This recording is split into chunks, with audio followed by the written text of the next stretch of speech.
Dave on FX just wrapped up this past weekend, and I guess it was this past Thursday, not this past weekend. And Dave is a show I've caught up on very recently. It's a show that had always been kind of on my radar, but I'd kind of chalked it up to being a Hulu show, which is funny because FX and FX on Hulu, obviously having that partnership. I kind of just am like, it's a show on Hulu. Like if I ever put Hulu as a streaming service on my TV, maybe I'll get around to it. And I've made a point to catch up on some of the shows on there, like Rami, for example. Wait, are you saying you don't have Hulu like hooked up? No, I do, but like I just never open it as an app. Like, I'm always on Netflix, HBO, Disney Plus, but Hulu. I'm only on Hulu when FX is bringing me to Hulu. Yeah, exactly. And so as I've been trying to catch up on shows, Dave was one I finally got to, and I found this to be a really delightful show. The first season I think was a little more up and down for me. And I think seeing Lil Dicky, and I'm not sure if this would be like an autobiographical telling of his come up, but there's definitely obviously a lot of true stories or things that are close to true that are told in this. I think it's just like fascinating to see his perspective on like where he's at as a rapper. We haven't gotten a record from him in going on 3 years now, maybe 4. So it's it's been a while. Maybe it's only 2. Maybe it was 2019, but no, feels longer. It's been a while. The debut album is 2015. Yeah, and then he had one-off stuff 6 like years. Yeah, then he had one-off stuff like Freaky Friday and Earth. And technically it was like the Earth EP, which was like the alter ego thing, but he hasn't released something under Little Dicky since 2015, full length anyway. And season 2, I think, really grapples with I think where he's at in terms of making an album, which is he's dealing with writer's block the whole time. Really an introspective season where he's grappling with his own insecurities, his own relationship issues, his own personality traits of using other people or taking and not giving back. And it's and obviously it's couched with some really funny episodes and some really outlandish themes. I mean, there's an episode here where he does an interview with Kareem Abdul-Jabbar, and just like all the things that happen around that interview are just really, really hilarious and strange. But what really impressed me about Dave, because you obviously, you get the dick jokes. If you know anything about Lil Dicky and his come up, you kind of have to go in expecting to be getting that. But season 2 really, I felt like leveled up in terms of like building out the characters around Dave really well, while also not losing the plot of Dave trying to make this record, trying to get over this writer's block, trying to find inspiration and what he wants to be as an artist.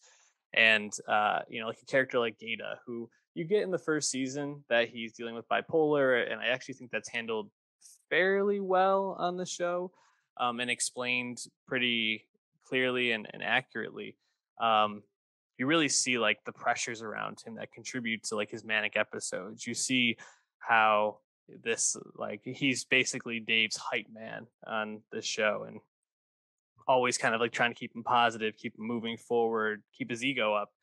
And it wears on him because he feels like he's not getting anything from Dave as a friend. And Dave's whole management team in this season and in the show are his friends. Or his producer is a friend from childhood. His manager is a friend from his first like adult job. Gata is a person that he befriends before he ever like releases anything big.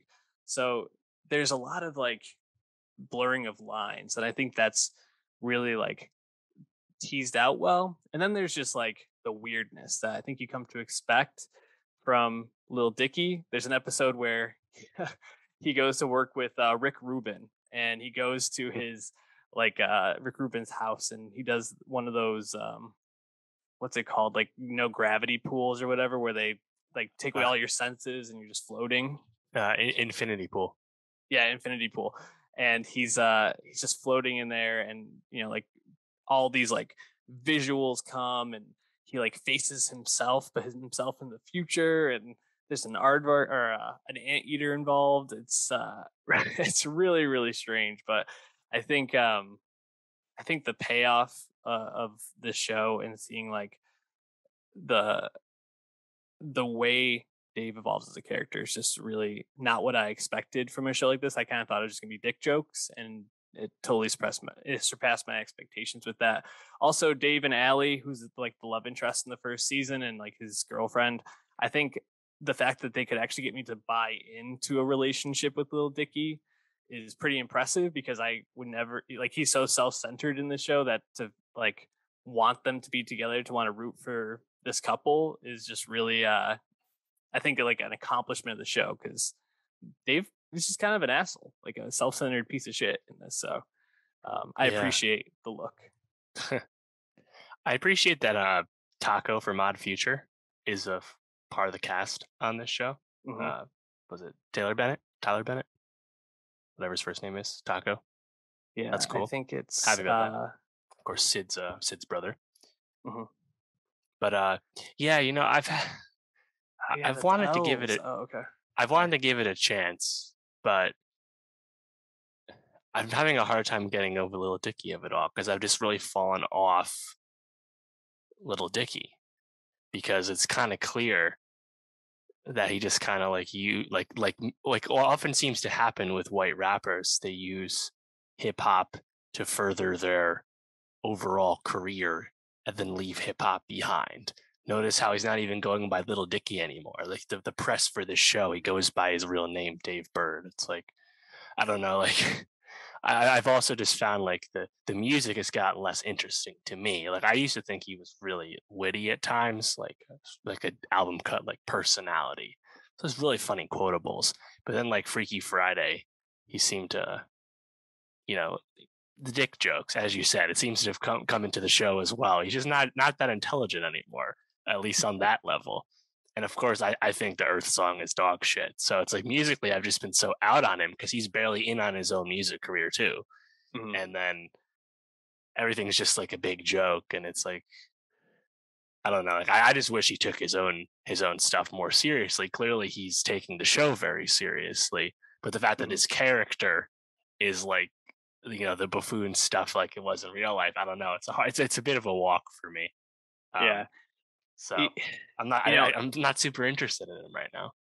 yeah, and I think that's fair. There was a point, especially I think it was maybe around like, I don't know, episode 2 or 3 of this season. I'm pretty sure there's is it this season where he's like with Benny Blanco? So there, Benny Blanco play the producer plays a pretty big like role. It's like one of Dave's friends in the There's a lot of show. big cameos in season 2, from what I know. Yeah, there are a lot of big cameos.